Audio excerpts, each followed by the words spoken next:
Great stuff. So good morning, everyone. Thanks for coming straight away from the keynote. You're going to see much more interesting content here, right? Because we are going to talk about code. Anyone here sitting not interested in code is free to leave now. Because this is going to be a very dry session. Just talking about how you use code for a lot of things that maybe you have heard about, but you never get to understand how it works in the inside, right?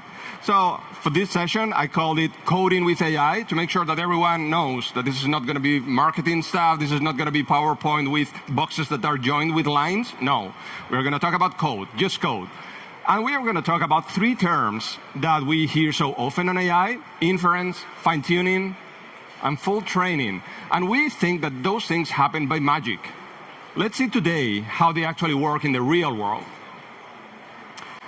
You are all going to be added to a WebEx space where I will be moderating until the 27th of February. In case that you have questions, you can definitely use that space. And if you are certified with any Cisco certification, you get one continuous education credit for attending this session. So you can just build up on that and continue and renew your certifications. So without further ado, let's take a look at the agenda. The session was called Inferencing, Fine-Tuning, and Full Training. Those are the three topics that we have in the agenda. Absolutely straight from it. What you get, and everything that I'm going to show today, you're going to get it, and you're going to be able to replicate it when you're back home. Even more, you're probably going to be able to replicate everything for free. I say most probably because that depends on the availability of GPUs in Google, and they gave access to people that want to use those if they are available. So most probably you will have access to it, especially because we are in Europe. And in Europe, when we are working in the morning, they are sleeping, the Americans. So we have access to the GPUs. So let's talk about the first topic, which is inferencing. We hear so often inferencing. This is the first stage when you have a model and you are using it, right? Well, what does inferencing actually mean? Well, it's a process where a model actually delivers value. It uses its knowledge to generate a response, to guess the next word in a sentence, and to provide the value that it's supposed to provide.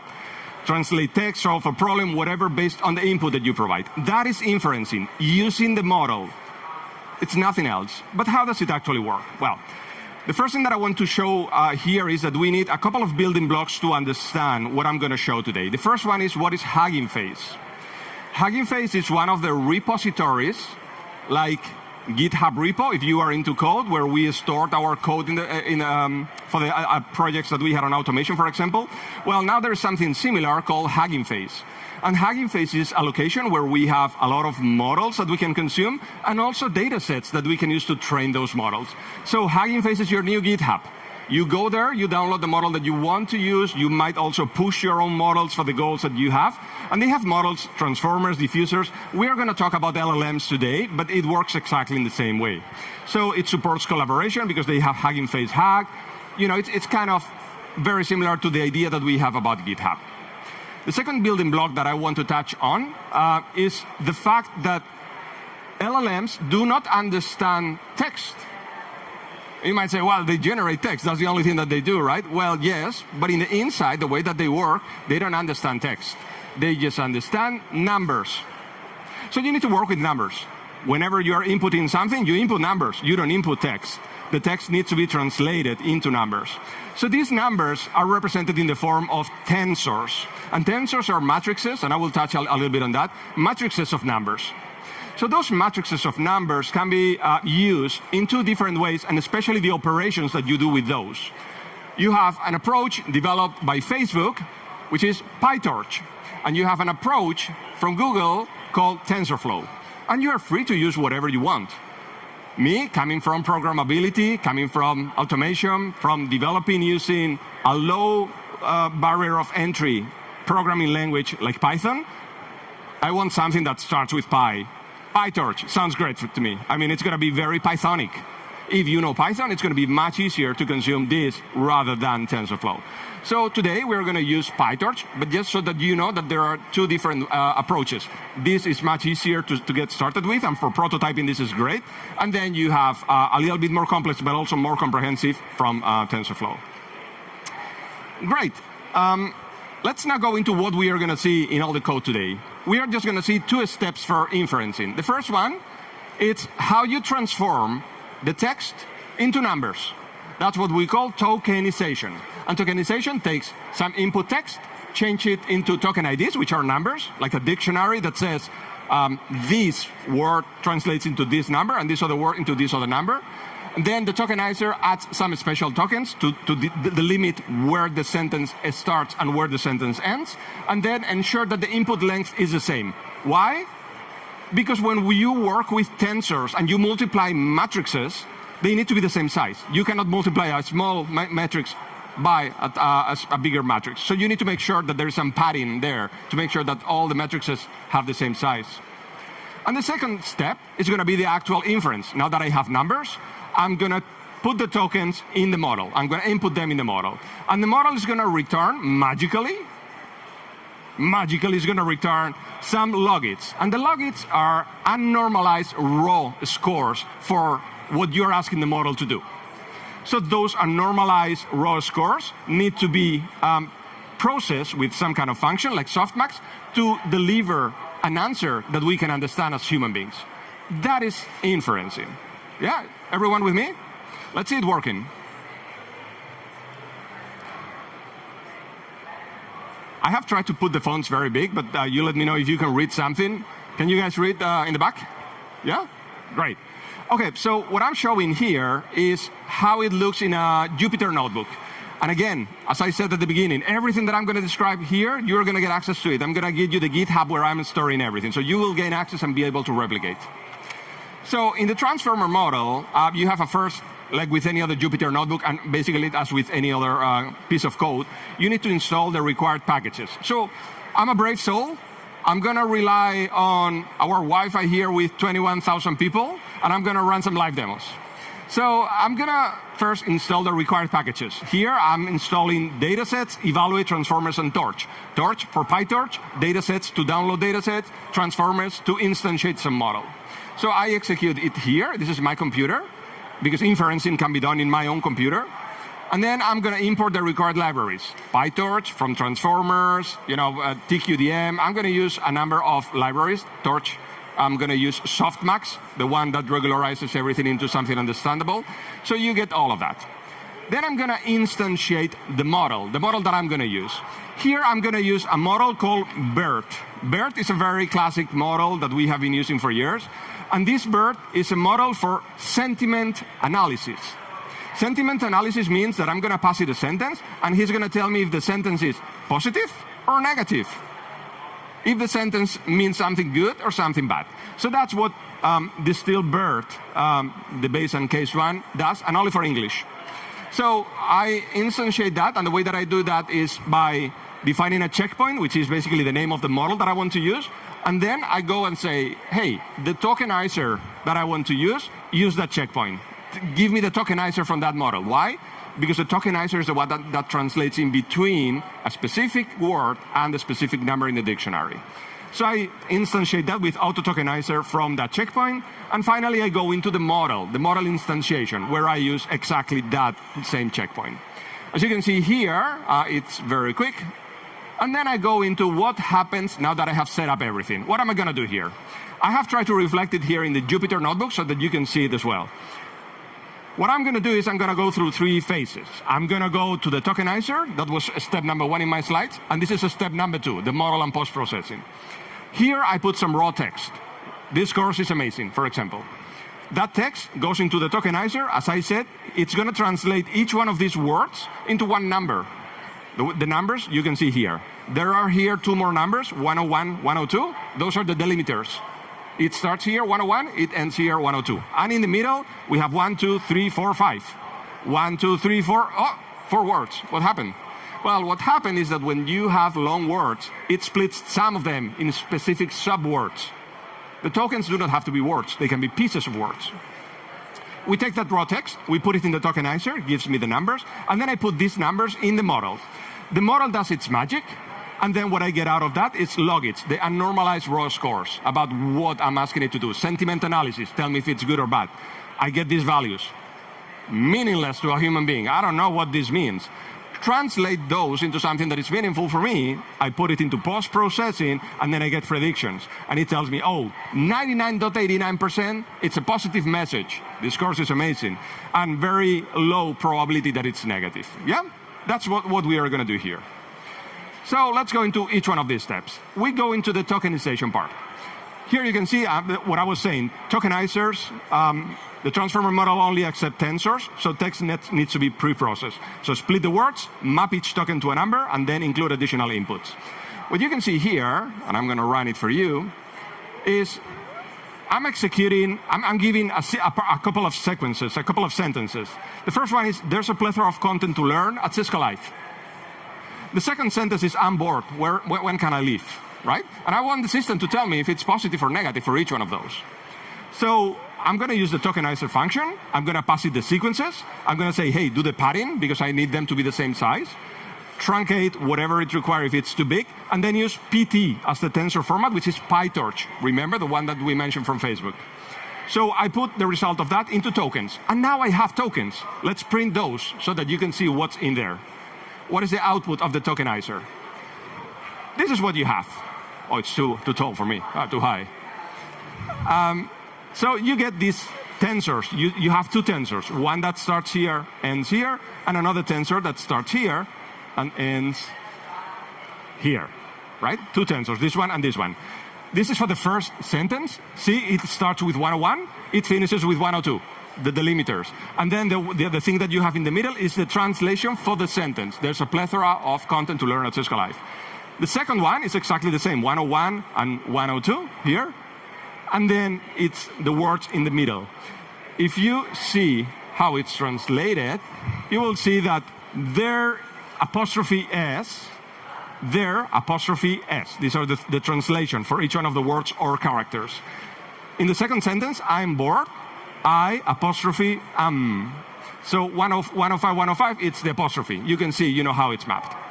So you go and take a look at the tokens. You see the coding for each one of those. And then you see also that there are some attention mask fields. This refers to how many of those characters really are relevant that I need to pay attention to. Why?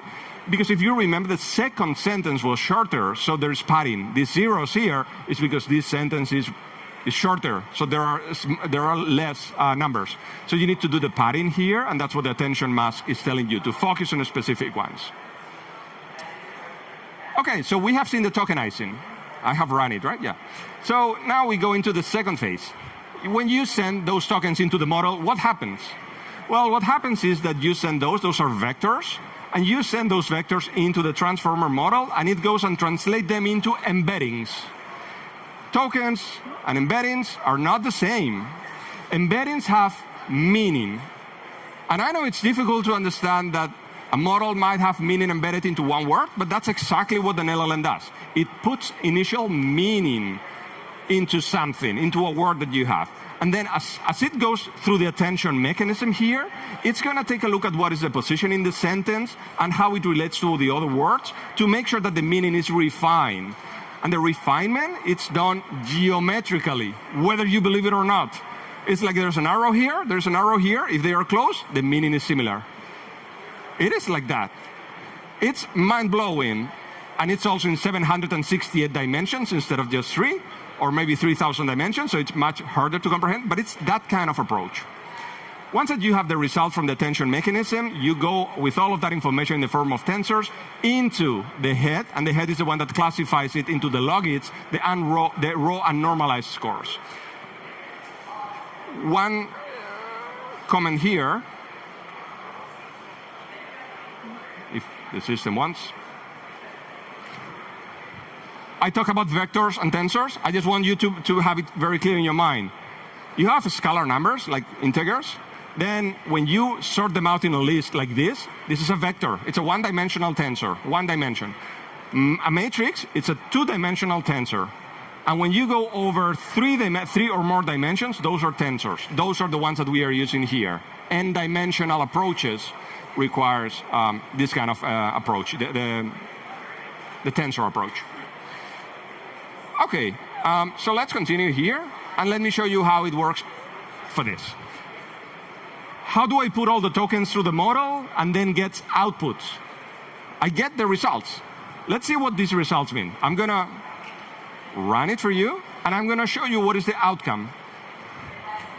I'm showing here the hidden states. This is the last layer before it goes into the results, just to show you what it spits out. It spits out 2 entries, 2 sentences. Each one of them has 17 words, tokens, and then 768 dimensions.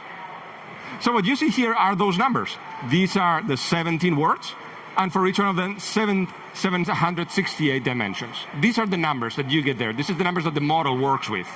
So you get that. And then the transformer model, that output is sent to something called the head. The head is the one that makes sense out of all those myriad of numbers in the tensors, right? Like, what does this mean? How can I use this? Well, the head is focused on one task. In our case, BERT was for sentiment analysis. So what we are doing here is we are taking a look at what is the output of that model. And the output, remember, it's raw scores that are, for me, a little bit meaningless. If I execute this and say, show me the logits, what I'm getting is 2 entries with 2 values. And these are the 2 entries, and the 2 values, -3 whatever, 3 whatever, and the other 4, -3. 1 for each one of the sentences. That doesn't mean anything for me. So if I want to visualize the attention, what does that really mean? I need to take this into some labels. And what I'm doing here is I'm going to show you what are the labels, which are positive and negative sentiment. And then I will just use a function called softmax. The softmax function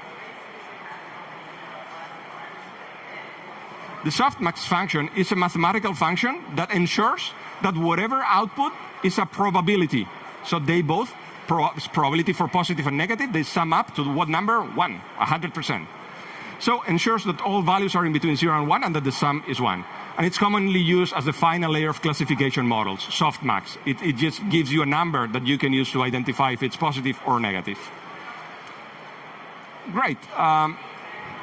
So I'm here. I'm gonna run it for you so that you can see the output. The predicted class for the logits 0, logits 1, so first entry, second entry, and then I'm going to print what is the label for each one of those. So the labels are 0 for negative and 1 for positive. And then for each one of the sentences, we are going to get a score. This is the probability that it's a negative sentence, and this is the probability that it's a positive sentence. So as you can see, there's a plethora of content that says alive, it's positive. While I'm bored, when can I leave, it's 99%. 99.9% negative. That's kind of the idea in terms of how inference works. How am I doing in time? Great. Fantastic. So we have gone through the first term of the 3, inferencing. This is how inferencing works in code. This is the way that it works. This is the layers that you see and the code that you need to use if you want to use inference in your own application. Let's talk about fine-tuning. What is fine-tuning? Well, there is a lot of confusion usually in between fine-tuning and full training. Fine-tuning and full training, I have tried to reflect here in terms of different aspects, how they differ. So you can see full training, it's starting from scratch. Like you have a baby and you need to teach it to speak and to learn, to speak, to read, to write. Fine-tuning, it's I have an 18-year-old boy, and now he knows how to do all of that. Now he can go into college, and he can learn math, or he can learn to be a nurse, or he can learn a real thing that is specific to his needs. So adapting a pre-trained model that already knows language versus training it from scratch.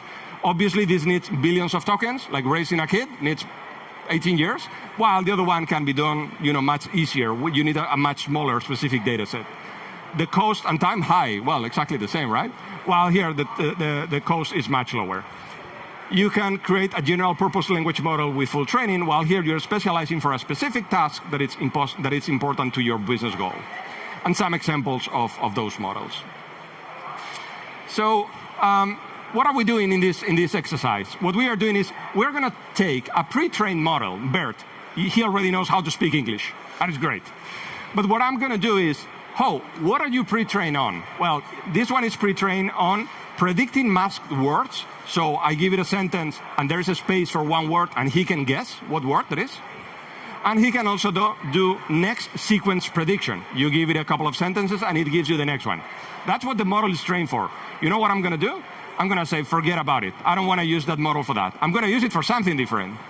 And I'm going to fine-tune it for that new task that he doesn't know anything about, but I'm going to do it. I'm going to fine-tune it. And the task is paraphrase detection. I give it 2 sentences, and I want it to tell me if they mean the same. Right? Sounds interesting, right? Okay. So how am I going to do that? I'm going to need GPUs for that. Well, I have tried to do it in my laptop. This is an M4. I mean, it costs a kidney. But no, it's not enough. You know, it's definitely not enough. You need GPUs. GPUs are very good because they do things that, you know, CPUs cannot do. And those are mostly in these areas. They can do things in parallel. The way that they are designed are very good for tensor operations, so they are much faster also from that point of view. The memory bandwidth towards those GPUs, in between the GPUs and the memory, is much higher, and they are able to do batch processing, so handling more data faster as well. So the practical implications is that the GPUs drastically reduce the training time, and that's why we are going to use it. But you might say, okay, where am I going to get a GPU? That's what I thought as well. Well, I don't have a GPU at home either, but what I have is access to Google. You got a Gmail account? Great. Now you have access to Google Colab. And Google Colab gives you access to GPUs when they are available. But again, as we are in Europe or EMEA, we are awake when the Americans are sleeping, so we have good chances that we will find some GPUs. You can also buy some credits. I bought some credits just before coming here, 100 credits for $11. Good investment. Those 100 credits last me maybe 3 months, so not a bad investment. But usually you can do it for free. So what are we going to do with that GPU? We're going to do 3 steps on the fine-tuning phase.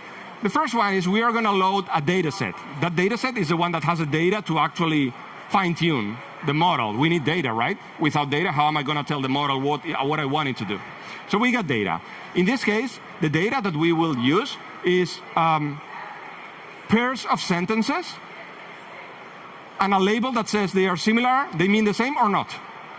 Because that is what I'm trying the model to do, right? So I need those couples of sentences that says these sentences mean the same, these ones do not. And I will use that to train the model. So you load the data set with those pairs. You tokenize everything, as we did before. You truncate or pad to consistent lengths. Remember, the tensors need to multiply and they need to be the same size. And then I convert to model-ready tensors. That's the first phase. Second step out of 3 is I'm going to fine-tune the model. This is the actual fine-tuning. And here I'm going to load the pre-trained transformer that does something different, but I'm going to fine-tune it. I'm going to attach a new classification head that says, okay, you need to do this at the final stage. And then use high-inference trainer or a manual loop, depending on how you want to fine-tune the model. And then monitor how it's progressing. Great. Final step is evaluate. I have fine-tuned it. Now I need to validate if it did well or not, if it improved the way that it was doing before the fine-tuning. And for that, I will use the evaluate library. Great. Let me come here. This is Colab. This is Google Colab. This is what you're going to get with your Gmail account. So you go here, and you see here that it says connect to a T4. You have different environments. The T4 is the implementation for a GPU from Google. So that's what they have readily available. So I'm going to say connect to it. And because I have credits, but even if I didn't, because we're in the morning, probably I would have access, it says connected. So I'm connected to a GPU backend, right? Great, fantastic. So you get access to this Jupyter notebook, again, in my repo, so don't worry, you will get access to everything. And here, I'm going to do exactly the same as before. I'm going to install first the required packages. Oh, warning, this notebook was not authored by Google. Yeah, it was done by me, so yeah, run anyway. So I'm going to install the required packages. Remember, datasets, transformers, evaluate. I'm going to use the packages that I have found that I needed for this task. So it's been done. And then from there, I'm going to import some libraries that I need, like how to load a data set, how to run a tokenizer, and even how to print something in the screen. So I'm going to run this one again. Once the previous one is finished, the next one will execute. Then I'm going to download the data sets. The data sets, again, are couples of sentences, pairs of sentences, and the label that says they mean the same or not. And those are readily available. We don't have to write those. Microsoft has something called the MRPC, the Microsoft Research Paraphrase similar or different meaning from the Glue benchmark. So you can just download that, and you can just do that with load dataset from Glue, download MRPC, and I will force re-download so that you can see downloading in real time. So I'm going to run that as well. It's taking some time to down. Oh, it's done. Great. So I'm going to download this dataset so you can see there. It's downloading everything here. It's saying, hey, you're going to Hugging Face, you are not authenticating. Well, don't worry, it's a public library, so I'm downloading something that is public. So I can print the raw data set for you. I want you to see what is in there. So what you can see is that the data set has 3 different subsets: the training subset, the validation subset, and the test subset. But the format for all of those is the same. Sentence number 1, sentence number 2, that's the couple of sentences. The label that says similar meaning or different meaning, and then the index. Great. So with that, if I take a look at the format, you will see that the index is an integer, just an index 1, 2, 3, 4, 5. Then you see the label, not equivalent or equivalent, and then the values. It's a string for sentence 1, a string for sentence 2. And if you want to take a look at one example, you can see it here. Index number 0, so first couple of sentences. Label 1, the 1 means remember equivalent. And these are the 2 sentences. Ambrosi accused his brother, whom he called the witness, of deliberately distorting his evidence. And sentence number 2 is, referring to him as only the witness, Ambrosi accused his brother of deliberately distorting the evidence. For us, it's evident that they mean the same. But what about the model? That's the format that we are going to be using. Great. Remember the 3 steps that we mentioned? We need to start by pre-processing those data points, the data set that we have just downloaded. Usually, loading the data set loads everything in the memory. Probably you don't want to consume that much memory. We have thousands of entries. You don't want to put everything there, but rather maybe put it in the disk. So what we are going to do here is we are going to use the map function. The map method. The map method allows me to do this in the hard disk. So that's why I'm using that. The way that I'm doing it is, again, a checkpoint, like I did before, BERT, the tokenizer for that specific checkpoint. And then I'm going to define a function, because that function is the one that I'm going to use with the map method. So I'm going to define a function, very simple, that just returns the result of the tokenizer. And I'm going to pass it some sentences. And I'm going to enable truncation. If they are too big, I'm going to truncate them. So I define that function and then pass it here as the function that I want to use to tokenize the data set. I'm just doing this so that I can use the map method, working hard disk. Great, so I'm going to do it here. You see, it's doing everything for me. It's downloading the dictionary to map all the tokens to the words. And then I'm going to get here the result. This is the resulting dictionary. And the resulting dictionary has a number of things. It has the original data, sentence 1, sentence 2, label, and the index. But then there are additional fields. What additional fields do we have here? Well, we have input IDs, token IDs, and attention mask. If you remember from inferencing, this is exactly the same. The attention mask shows you what tokens you need to focus on, because remember, there's going to be padding. Not all sentences are the same length, so I need to do some padding. So that attention mask is going to reflect on that. Okay. You might say, oh, but you have not used the padding argument. Yes, I have not used it for one reason. The reason being that I have downloaded a huge data set. The padding works by taking a look at what's the longest sentence and then padding all the other sentences to that one that is the longest so that I can work and do operations with that. Well, the problem is that if I do that, I might have just one sentence that is very long in 1,000 entries, and everything would have to be padded to that specific length. So what I'm going to do here is I'm going to use a function called the data collator that does it for batches. So I'm going to do batches of 8 entries. And that way, it will be padded only for those 8 entries. So I'm going to define that the tokenizer uses that data collator with padding. And then let's see how it works on the first batch. First batch of 8 entries. What I'm doing here is, from the tokenized data set, I'm going to take the first 8 entries, just to see how it works. I'm going to print those samples, so you're going to see them here. These are the sentence 1, sentence 2. You will see all of them. They extend that way. So what I'm going to do is, I'm going to assign to the field samples, I'm going to use a small lambda functions that says, hey, remove now the index, the sentence 1, and sentence 2 entries from the data set. Why am I not interested in the text anymore? Can anybody guess why I don't care about the text? Because it's been tokenized. Now I have numbers. Remember, the text is only for us. The model does not need the text. So I'm removing all of that. I don't need the index. I don't need the sentence. I don't need the sentence.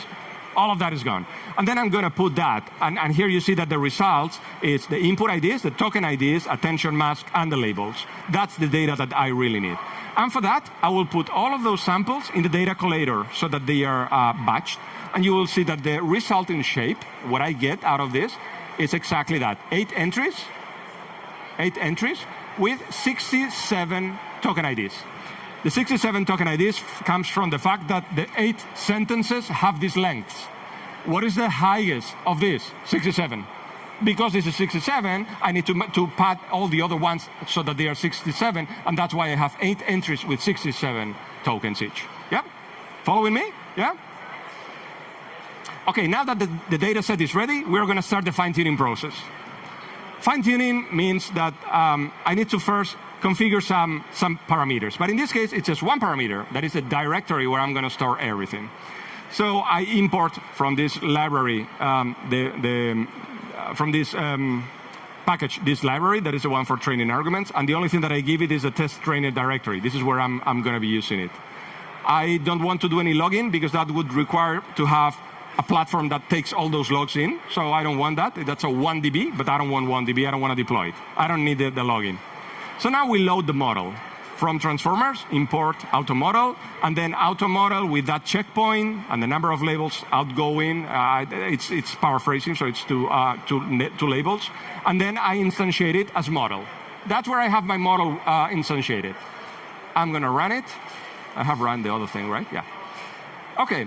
And now that we have configured and instantiated the model, you will receive a warning. When it's instantiating the model, you will receive a warning. The main reason for that warning is that you are asking the system, the model, to do something that it's not designed to do. You're asking it to do paraphrasing, finding if the two words, the two sentences mean the same. It's not for that. BERT is not supposed to be doing that. Remember, it's a model for learning one word or guessing one word that is missing from a sentence, or for learning what is the next sentence after that. So it's complaining. I don't care. I'm going to fine-tune you, so don't worry. So all of that is here. And then I'm going to go into how to do the fine-tuning. For the fine-tuning, I'm going to use the trainer class. The trainer class is available from Hugging Face, and it allows you to do the training in an easier way. For the trainer class, I'm going to provide some parameters. In this case, you can see I'm going to import the library. And then I'm going to configure it and say, OK, for trainer, I'm going to provide the model. Remember, BERT, the one that we were using. The training arguments, just the directory where I'm storing it. And then I'm going to say, this is the training data set. Where's the training data set? Well, it's here in the tokenized data sets that I already did, specifically the subset for training. That's why it's called train. And later on, when you need to evaluate how good the fine-tuning has gone, I'm going to give you the subset for validation. Those are the subsets that the data sets in Hugging Face give me. So I configure those, and then say, remember the data collator for batches of 8, so that I don't have to do the padding for big sentences.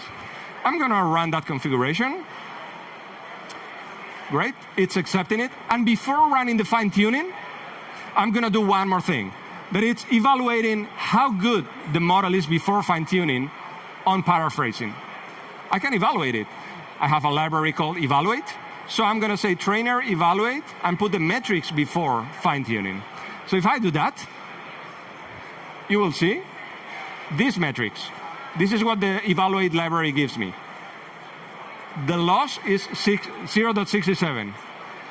What does it mean? I don't know. For me, nothing. Loss. Loss makes sense in the gradient descent calculations in how the transformer model works. Here, the loss for a human being doesn't mean anything per se. So this is not really useful for me. So what we are going to have to do here is create one function called compute metrics that gives me meaningful data.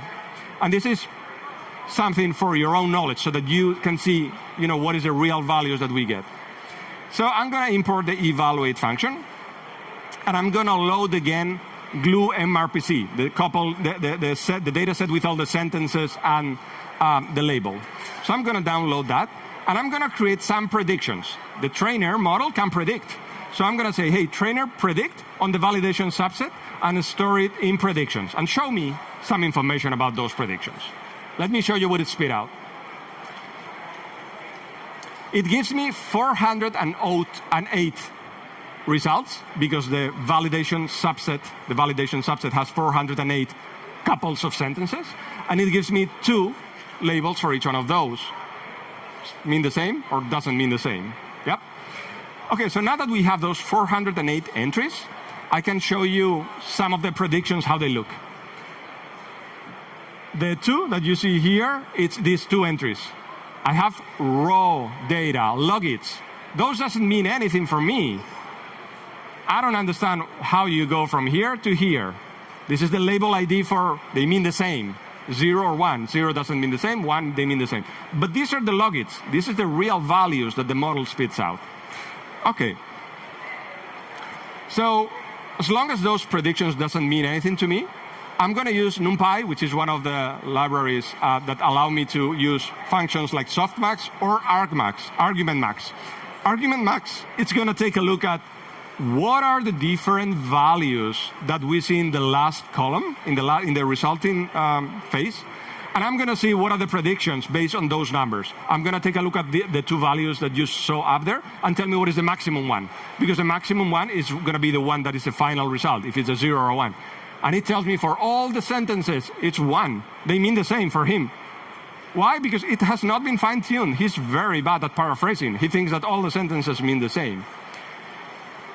If I compare those predictions with the labels that are in the data set, correctly labeled, you see that the accuracy that it gets by pure luck, because it has said once for everything, they mean the same because he doesn't understand, it's 68%. Not too good, right? I mean, if you had a model that does 68, not very good. And then there's another metric for accuracy called F1, and here it's 0.81. And I will come back to F1, but the values are low. They should be better if we want to have it in production. I say, hey, I have pretty bad predictions, huh? Yeah, no, not good. But now we have everything that we require to create the new function, the compute metrics. So this function, it's going to take some predictions in. And what it's going to do is, first, it's going to load glue MRPC, the data set for sentences. And then it's going to evaluate those predictions. And it's going to give me the logits and the labels. With that, I'm going to do argmax. I'm going to find what is the maximum value in that last column. Axis minus 1 is the last column. And say, okay, what is the value? And then put it into predictions. And those predictions and the labels are the values that I'm going to return from this function. That way, you're going to give it predictions, and it's going to get you the results on how good they are.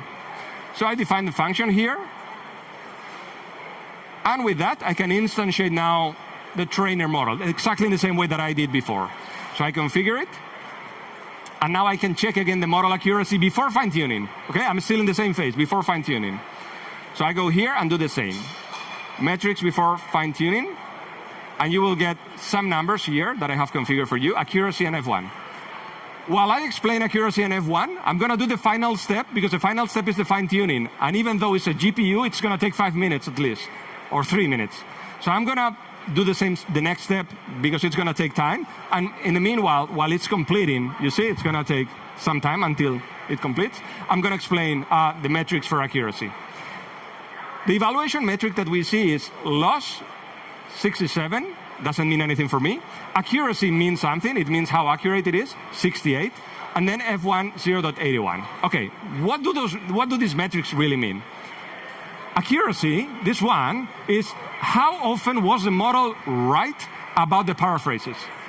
How often was it right is the true positives plus the true negatives divided by the true positives, true negatives, but also the false positives and false negatives. That is accuracy.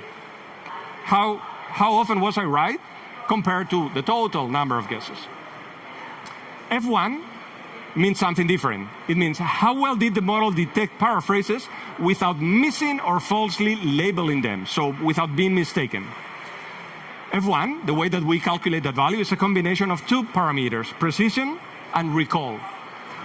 Precision is, I have tried to express it in my own words, okay?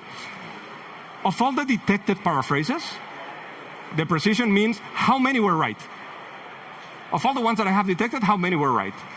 So that's the correctness of positive guesses. When I said they are the same, how correct was I?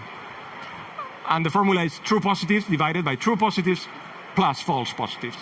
While the recall is a different thing. It's of all the paraphrases in the data set, the ones that exist there, how many did the model detect? There were a number of them, how many did I detect? And it's a coverage of actual positives. And the formula is true positives divided by true positives plus false negatives instead of false positives. So you can see in any case, you can study this and read it a couple of times because it's not evident.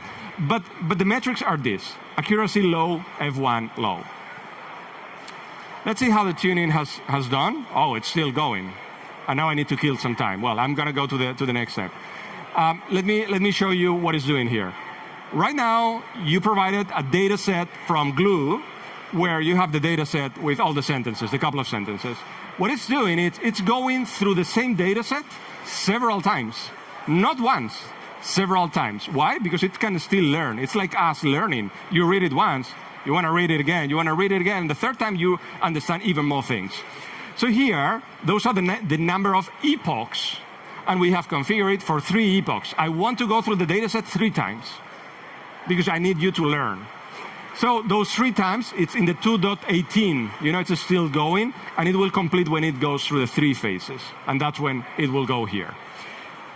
During that process, and this goes back to the transformer model and the way that it works, it does something which is working with attention. Working with attention means that there is something called loss, which measures how good your model does in terms of predictions. And that specific thing can be trained. There is a math function that can help you do that. How does it do it? Well, when you evaluate something, you might say, how good did I do? And there is a function called gradient that tells you what is the direction to minimize the loss. It's a math function. So what it's doing here, it's trying to minimize the loss many times in each epoch. And how does it minimize the loss? It's changing the parameters that the model has inside. It's minimizing the loss by changing the weights and the biases in the neurons that you have inside your network. I have another session tomorrow where I cover a little bit more of this, but that's kind of the idea here. So you have seen different steps that it has done, how the training loss is going down. That's what I wanted to do, right? I wanted the loss to be lower. And then writing model charts, this means how I'm writing new biases and weights as parameters to make the system better. Okay, so now I'm in a good position to run the evaluation metrics again and show what happened before fine-tuning and after fine-tuning. Okay, the trainer is still working. It should be done in a second. But what it's going to tell me, this new field that I was running here, is the evaluation metrics. There you go. The evaluation metrics before fine-tuning, these are the ones that we saw before. Accuracy 68, F1 81. And then after fine-tuning, you see how we have gone from an accuracy of 68% to an accuracy of 85%. This might not be like, oh, it's the perfect model. It is not. But think what we have done. We have gone to Google. We have a GPU, one GPU from there. We have trained it with just a small subset of 400 entries, and we have this kind of increase.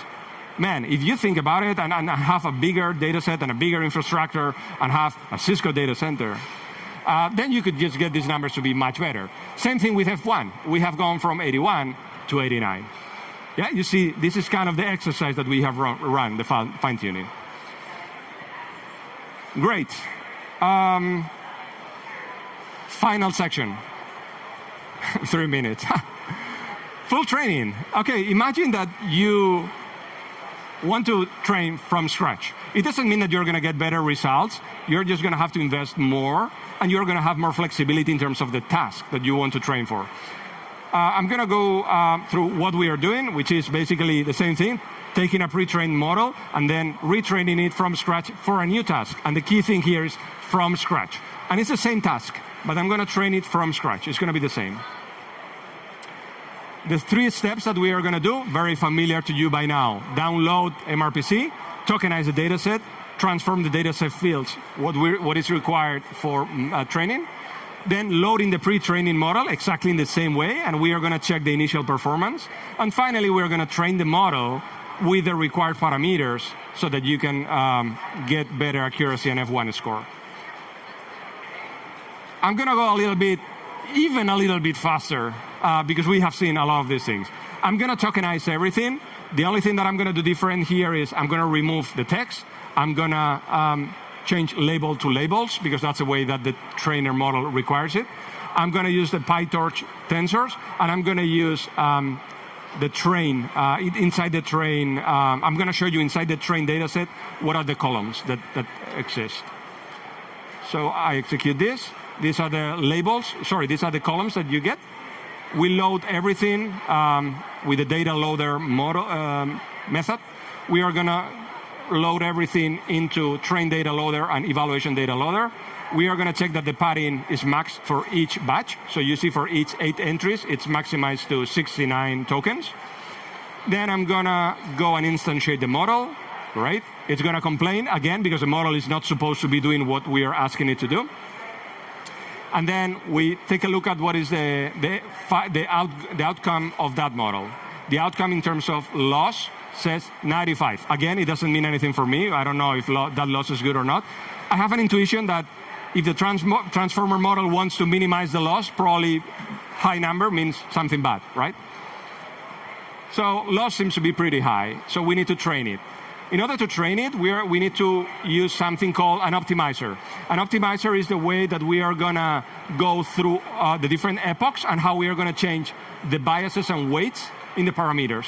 So here we are going to use something called AdamW, which is a classical optimizer that you might want to use as well. And then the learning rate is it defines a policy in terms of how often I'm going to run all the different epochs and the way that I'm going to change the parameters. So in this case, I have chosen my own values, 5 to the power of 10 to the minus 5.